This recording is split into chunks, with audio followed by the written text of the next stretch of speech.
Hello everyone, myself Ketaki Deshmukh. Welcome to crazy for maths. So guys, हमारे last video में हमने exercise 13.2 के first 4 question solve किए थे. आज हम बाकी के 4 क्वेश्चंस करने वाले हैं. इस एक्सरसाइज में टोटल 8 क्वेश्चंस थे, सो मैंने वीडियो को 2 पार्ट में डिवाइड किया. This is the second part of exercise 13.2. Okay. And अगर आपने वो वीडियो नहीं देखा होगा एक्सरसाइज 13.2 के स्टार्टिंग के 4 क्वेश्चंस का, सो आप आई बटन पे क्लिक कर सकते हैं एंड जाके वो वीडियो चेकआउट कर सकते हैं. Okay. So now let us begin with our first question of this video. Okay, so question number 5 says a vessel is in the form of an inverted cone. Okay, so हमने एक inverted cone draw किया है ये. Okay, and it says its height is 8 centimeter and the radius of its top which is open. Okay, so जो inverted कोन मतलब जो vessel है उसका जो टॉप है वो ओपन है, क्लोज्ड नहीं है. Okay. And its height is 8 centimetre. So height हमने 8 सेंटीमीटर यहाँ पे लिखा है. And its radius and radius of its top which is open is 5 centimetre. So radius is 5 centimetre. It is filled with water up to the brim. Okay. So ये जो vessel है basically इसमें water up to the brim मतलब ये जो water है suppose ये उसके एकदम जस्ट टॉप तक भरा हुआ है, एकदम लेवल तक भरा हुआ है. ओके, यहाँ तक वाटर भरा हुआ है. Okay. Now it says when lead shots are basically जो छोटे छोटे यू कैन से लेड के बॉल्स जैसे होते हैं, स्मॉल बॉल्स, हम उन्हें लेड शॉट्स कह सकते हैं. Okay. So each of which is a sphere of radius 0.5 centimetre. So basically एक लेड शॉट का रेडियस जो है 0.5 सेंटीमीटर है, which I have mentioned over here. Okay, are dropped into the vessel. Okay, so एक एक करके जो ये 0.5 सेंटीमीटर के लेड शॉट्स हैं, ऐसे ऐसे बॉल्स हैं लेड के जिनका रेडियस 0.5 सेंटीमीटर है, एक एक करके उन्हें इस वेसल में डालते गए. ठीक है. तो एक बार जब उन सारे लेड शॉट्स को वेसल के अंदर डाल दिया, उसके बाद कुछ पानी बाहर निकला होगा बिकॉज पानी जो है वो पूरा टॉप तक ब्रिम तक भरा हुआ है. ठीक है. तो अगर हम लेड शॉट्स डालते जाएंगे तो उसके बाद पानी निकलेगा थोड़ा बाहर बिकॉज लेड शॉट्स का कुछ वॉल्यूम होगा जो वो अपनी जगह बनाएंगे इस वेसल में. सो वही इन्होंने आगे क्वेश्चन में बोला है कि एक बार जब हम सारे लेड शॉट्स इस वेसल में डाल देते हैं then 1/4 of the water flows out. Okay. So 1/4 of the water means what 1/4 of the volume of the vessel because volume of water is equal to volume of vessel because water जो है वो पूरा का पूरा vessel के अंदर भरा हुआ है up to the brim. So volume of water which was present earlier it is equal to the volume of the vessel. Okay, so 1/4 of the volume of vessel. Okay, now find the number of lead shots dropped in the vessel. So कितने lead shots हमने डाले कि 1/4 of the water जो present था इसमें it flows out. Okay, ये हमें ढूंढना है. Okay, now water flows out. कितना water flow out हुआ वो अगर हम ढूंढ लेते हैं तो उससे हमें पता चल जाएगा कि number of lead shots कितने हैं. So water flows out is equal to n into volume of one lead shot. Okay, क्योंकि n lead shots का जो वॉल्यूम है that will be equal to water जितना बाहर फ्लो आउट हुआ, क्योंकि lead shots जितने डले उतने ही वॉल्यूम का पानी बाहर गया. ओके. नाउ बट हमें क्वेश्चन में दिया है कि वाटर कितना फ्लो आउट हुआ है 1/4 of the water flows out, like जितना वाटर वेसल में प्रेजेंट था उसका 1/4 वाटर बाहर फ्लो आउट हुआ है. So 1/4 of the volume of conical vessel is equal to n into volume of 1 lead shot. ठीक है. सो नाउ अब जस्ट हमें इनके फॉर्मूलेज पुट आउट करने हैं. So 1/4 into volume of cone is what 1/3 pi R square H and n into lead shot is a sphere, so 4/3 pi R cube. Now I have put all the values over here. 1/4 into 1/3 into pi की value 22/7 into radius of cone was 5 centimeter. So 5 square 25 into height was 8. Then n हमें पता करना है into 4/3 into pi की value 22/7 into radius of one lead shot was 0.5. So 0.5 cube. Okay. Now 22/7 and 22/7 will cancel out over here. 3 and 3 will get cancelled out over here. Okay, now क्या बचा, 1/4 into 25 into 8, यहाँ पे n into 4 into 0.5 को 0.5 cube को मैंने 0.5 into 0.5 into 0.5 लिखा, ठीक है। Now after that we can remove these decimal points and यहाँ पे नीचे 1000 आ जाएगा, ओके। एंड ये 4 1s are 4, 4 2s are 8, we can cancel out over here. So this comes out to be 25 into 2 equals to n into 4 into 5 into 5 into 5 by 1000. Okay, now if we say 25 into 2 it comes out to be 50 and RHS वैसे ही रहेगा. Then उसके बाद if this is the equation, then n will be equal to, we'll cross multiply all the things, it will be equal to 10,000 upon 5 into 5 into 4. एक 5 से 5 हमने cancel कर दिया है, 5 1 5, 5 10 50 and यानी यहाँ पे 1000 multiply किया, so it becomes 10,000 और upon 5 into 5 into 4. Now 5 5s are 25. If we divide 10,000 by 25, it comes out to be 400 by 4 and it comes out to be 4 1s are 4, 400s are 400. Okay, so here we get the answer that 100 shots were put into the vessel, जिसकी वजह से 1/4 of the volume of water present came out or flows out. Okay, now let's move on to question number 6. Now question number 6 says a solid iron pole consists of a cylinder. Okay, so एक iron pole है जिसमें एक cylinder है जिसकी height है 220 centimetre and the base diameter 24 centimetre. ठीक है, एक आयरन पोल है जिसमें एक सिलेंडर है जिसकी हाइट 220 सेंटीमीटर है और जिसका बेस का डायमीटर है 24 centimetre. Okay, which is mounted by another cylinder. Okay, so उसके ऊपर एक और सिलेंडर है जिसकी हाइट है 60 centimetre and the radius is 8 centimetre. Find the mass of the pole given that 1 centimetre cube of iron has approximately 8 gram mass. use pi is equal to 3.14. okay, so जहाँ भी questions में it is given pi equal to 3.14 use करना, you have to use it as 3.14, otherwise you can use 22/7. okay, so basically इस तरह का कुछ diagram बनेगा जिसमें कि एक सिलेंडर के ऊपर एक और सिलेंडर है. पहला वाला जो सिलेंडर है उसकी हाइट है 220 centimetre and diameter is given as 24 centimetre, so radius will be 12 centimetre. And दूसरा एक छोटा सिलेंडर है, ओके, जिसकी हाइट है 60 centimetre and radius is 8 centimetre. ठीक है, अब हमें पोल का वॉल्यूम फाइंड आउट करना है ताकि हम उसका फाइनल मास पता कर सकें, बिकॉज यहाँ लिखा हुआ है already that 1 centimetre cube of iron has approximately 8 gram mass. So centimetre cube means volume. So if you find the volume then 1 centimetre के लिए अगर 8 ग्राम है तो x सेंटीमीटर क्यूब के लिए x into 8 grams will be the mass. Okay, so for that we have to find volume of pole. So volume of pole is equal to volume of first cylinder plus volume of second cylinder. Okay, so volume of first cylinder will be what? Pi r square h. So r1 h1 because different radius and different heights hai, plus pi r square pi r2 square h2 will be the its formula. Okay, now let us put values in that. So it comes out to be pi into r will be what? Radius of first one was 8, so 8 square into height is 60 plus pi. Radius of second cylinder was 12 centimeter into its height, which is 220.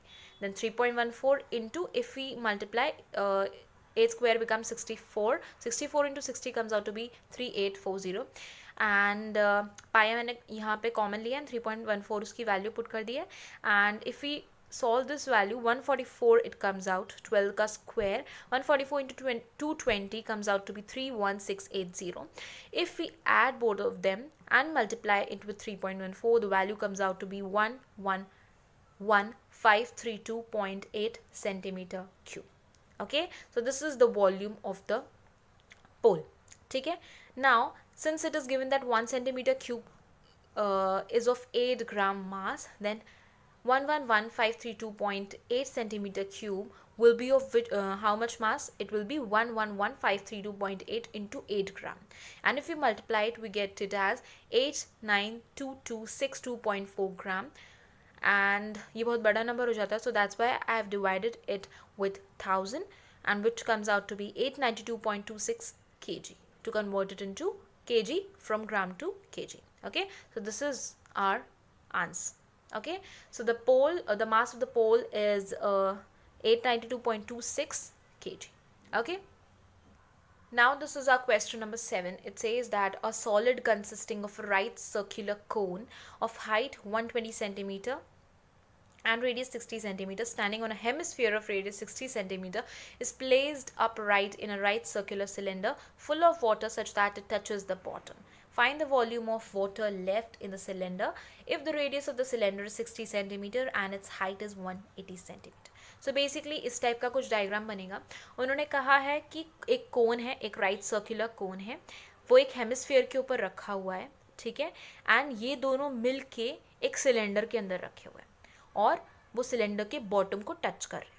मतलब basically एक cylinder है, उसके एकदम bottom पे ये रखा हुआ है, ठीक है. नाउ उनके सारे डायमेंशंस दिए हुए हैं. दैट सिलेंडर की हाइट इज़ 180 सेंटीमीटर, उसका radius is 60 centimetre. Then cone का दिया हुआ है. I have written over here like radius of cone is given as 60 centimetre, height of cone is given as 120 centimetre, radius of hemisphere is given as 60 centimeter, radius of cylinder is given as 60 centimeter and height of cylinder is given as 180 centimeter. Now basically question में क्या बोला है, find the volume of water left in the cylinder. Basically वो इस volume की बात कर रहे हैं, ये वाला जो वेकेंट स्पेस है. फॉर सपोज अगर कोई सिलेंडर है एंड उसमें पूरा पानी भरा हुआ है up to the brim and if we put this entire object, okay, suppose ये हेमिस्फीयर एंड जो कोन है वो एक दूसरे से स्टिक है एंड एक ऑब्जेक्ट की तरह है, एंड अगर हमने वो सिलेंडर के अंदर इमर्स किया, ओके, सो कुछ पानी बाहर आएगा बिकॉज पूरे टॉप तक पानी भरा हुआ है. तो जो पानी बाहर आएगा that will be equal to the volume of the this object. Yes, तो अब कितना पानी बचा है इस सिलेंडर में? पानी कितना बचा होगा? जो जो वेकेंट स्पेस है वहाँ वहाँ पानी बचा होगा. जहाँ जहाँ पर ये ऑब्जेक्ट नहीं है वहाँ वहाँ जो पानी बचा होगा that will be the volume of the water left. So if we subtract volume of this object from the volume of cylinder, because volume of water जो पहले था and volume of cylinder will be same. Yes, तो अगर cylinder के volume में से हमने इस ऑब्जेक्ट का वॉल्यूम कैंसल आउट कर दिया तो हमें ये जो वेकेंट स्पेस है इसका वॉल्यूम मिल जाएगा which will be the volume of the water left in the cylinder. Yes, okay, so that's why we have written over here as volume of water left is equal to volume of cylinder minus volume of cone plus volume of hemisphere, which is the volume of the object. Okay, now volume of cylinder is what? Pi r square h minus volume of cone is 1 by 3 pi r square h plus volume of hemisphere is 2 by 3 pi r cube. Okay, अब इसमें सारी values हमने put की. Okay, पाई मैंने common लिया है तीनों terms में से. देन यहाँ पे वैल्यूज पुट की 60 square which is the radius of cylinder into 180. Then यहाँ पे 1 by 3 radius of cone was 60 centimeter, so 60 square into height of cone 120 centimeter, 2 by 3 into radius of hemisphere which was 60, so 60 का cube. Okay, so now after solving all of this we get as pi तो common ही है और 60 square into 180 comes out to be 648,000 minus then 1 by 3 into 60 square into 120 comes out to be 144,000 plus 2 by 3 into 60 cube also comes out to be 144,000. okay, इन दोनों को add करके we get 288,000 and इसमें से इसे subtract किया so we get 364 times 0. okay, and pi की value 3.14 put कर दी. okay, and you can also put 22 by 7, you can also put 3.14. I thought कि 3.14 से अगर मैं डायरेक्टली पुट कर देती हूँ तो मेरे को मल्टीप्लिकेशन करके इजीली आंसर मिल जाएगा. If you put 22 by 7 you have to multiply it with 22 and then you have to divide it by 7. okay, so that depends on your choice, whatever value you want to choose. okay, and if you multiply this we get the answer as 1130400 centimeter cube. okay, now this is a big number so हम इसे metre cube में convert कर लेंगे तो एक simple सी decent सी value हमें मिल जाएगी. Okay, so for conversion from centimetre cube to metre cube what you have to do, अगर आप सेंटीमीटर से मीटर में कन्वर्ट करते हैं तो you have to divide by 100. Yes, sorry, centimetre से मीटर में, not metre cube. Okay, centimetre से मीटर में कन्वर्ट करते हैं तो you have to divide by 100. Yes, so अगर सेंटीमीटर क्यूब से आपको मीटर क्यूब में करना है तो इन दोनों पे क्यूब लगा है तो 100 पे भी क्यूब लगेगा, विच इज 100 को हम क्या लिख सकते हैं 10 स्क्वायर रेज टू 3, सो 3 2 ज़ा 6, so 10 raise to 6. So that's why centimetre cube से मीटर क्यूब में कन्वर्ट करने के टाइम पे 10 रेज टू 6 से हम डिवाइड करते हैं, ठीक है. सो 10 raised to 6 से डिवाइड किया, सो first decimal place, then second, then third, then fourth, then fifth, and then sixth. That's why answer comes out to be 1.130 meter cube. Okay, so 1.130 meter cube is the volume of water left in the cylinder. Okay, now let us move on to question number 8, which is the last question of this exercise. Okay, so it says a spherical glass vessel has a cylindrical neck 8 centimeter long, 2 centimeter in diameter. The diameter of the spherical part is 8.5 centimeter. By measuring the amount of water it holds a child, comma laga hai. By measuring the amount of water it holds, a child find its volume to be 345 centimeter cube.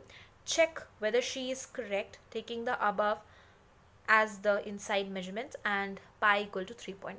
So basically इन्होंने बोला है कि एक spherical glass vessel है जिसका जो नेक है वो एक सिलेंडर के शेप में. सो ये एक स्फेरिकल वेसल है, उसके ऊपर एक सिलेंड्रिकल शेप का जो है वो नेक के फॉर्म में है. ओके, जो हमारे घड़े या सुराही टाइप की होती थी ना पहले, उस टाइप का ये कुछ एक वेसल है, ठीक है. सो ये डायमेंशंस दिए हुए हैं. Diameter of cylinder is 2 centimetre, उसकी हाइट है 8 सेंटीमीटर, देन इसका डायमीटर स्फेयर का 8.5 सेंटीमीटर है, ठीक है. और बोला है कि एक लड़की है जिसने कि इसका वॉल्यूम फाइंड आउट किया है इस एंटायर वेसल का, जो कम्स आउट जो आया उसको 345 सेंटीमीटर क्यूब. सो हमें पता करना है कि उसने जो वैल्यू निकाली है 345 सेंटीमीटर क्यूब वो सही है या नहीं, ठीक है. और हमें इनसाइड मेजरमेंट्स जो है वो ये इनसाइड मेजरमेंट्स लेने हैं जो हमें दिए हुए हैं वो, और पाई की वैल्यू 3.14 यूज़ करनी है, ठीक है. सो अगर 345 के अप्रॉक्सीमेटली आसपास भी आंसर आता है, so we can say that उसने जो कहा है, उस लड़की ने जो वैल्यू फाइंड आउट की है वो सही है, ठीक है. 1 सेंटीमीटर क्यूब एरर इधर उधर चलता है. Okay, now so volume of vessel will be what, volume of cylinder plus volume of sphere. Yes, so volume of cylinder is pi r square h and volume of sphere is 4/3 pi r cube. values put करी इसमें सारी. radius of cylinder was 2 centimeter, so diameter of diameter of cylinder was 2 centimeter, so radius of cylinder will be what, 1. Okay, so 1 square into height was 8. now 4/3 into radius of sphere which was 8.5 by 2, so 8.5 का cube by 2 cube. Okay, now we have to solve all of this. So 1 square is 1, so 1 into 8 is 8, then 4/3 into 8.5 cube by 2 cube को हम solve करेंगे. So after solving it comes out to be 8 plus 102.35 and then pi into 8 add किया इसमें तो it comes out to be 110.35 and इसको 3.14 से multiply किया which is the value of pi. So we get it as 346.5 centimetre cube. उस लड़की ने value निकाली 345 सेंटीमीटर क्यूब. सो अप्रॉक्सीमेटली उसके आसपास है, so we can say yes she is correct, she has got the right value. Okay, so guys this is what our exercise 13.2 was. इसमें पूरा सारे क्वेश्चंस वॉल्यूम से रिलेटेड थे, सरफेस एरिया कुछ भी नहीं था. हमने फर्स्ट एक्सरसाइज रिसॉल्व की थी that was purely related to surface area and इस एक्सरसाइज में प्योरली वॉल्यूम है. ओके, सो आई होप आपको ये समझा होगा. If you have any doubts please write in the comment section, I will definitely try to help you out. Okay, so guys, I hope you like today's video. If you like this video, please like, share and subscribe to my channel and also press the bell icon so you will get notified whenever I'll upload any video in my channel. So guys, that's all for today. Have a nice and great day ahead. Bye bye.